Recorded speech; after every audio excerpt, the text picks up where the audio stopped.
ஆனா கன்ஃபியூஸ் பண்றது ரொம்ப ஈஸி. செல்லக்குட்டி. ஹலோ. ஹே, கரெக்டா சொல்றீ. அவன் நல்லா தானே இருக்கான். என்னடி உன் பிரச்சனை? இதோட 6வது தடவை கால் பண்றேன். நல்லா தாண்டி இருக்கான். உனக்கு வேற என்ன சொல்ல, நான் கட்டிக்கிறேன். Okay okay okay. அடுத்து யார்கிட்ட கேட்கலாம்? இது நல்லது இல்ல. லூஸ். ஒரு உப்மா. எங்கடா போற? போன் பேசிட்டு வந்துடுறேன். சாப்பிடும் போது எந்திரி கூடாது, இங்கே உட்காந்து பேசுறான். இல்லம்மா, இந்த போனை மட்டும் பேசிட்டு வந்துடுறேன். இங்கே உட்காந்து பேசுங்கிற.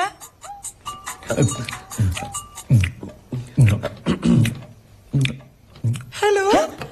இத பாருங்க சிஸ்டர், அவன் நல்லா இருக்கான்னு எனக்கு தெரியும். இருந்தாலும் கேக்குறேன், அவன் எப்படி இருக்கான்?